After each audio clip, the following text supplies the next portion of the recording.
कर्पूरगौरं करुणावतारं संसारसारं भुजगेन्द्रहारं सदा वसन्तं विद्यारविन्दे भवं भवानी सहितं नमामि। मन्दारमाला कलितालकाये कपालमालाङ्कितसुन्दराय दिगम्बराय च दिगम्बराय नमः शिवाय च नमः शिवाय। कालिङ्गोकाङ्गण वन्दित चरण डोळ्यान पाहिन रूप तुझे त्रिणे अलिंगिन आनंद पूजिन भावे ओवाय नमणे मम।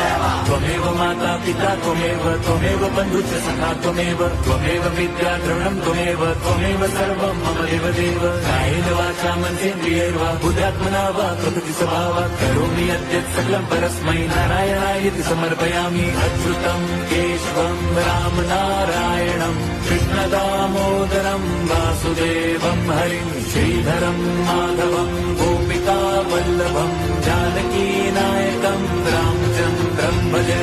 हरे राम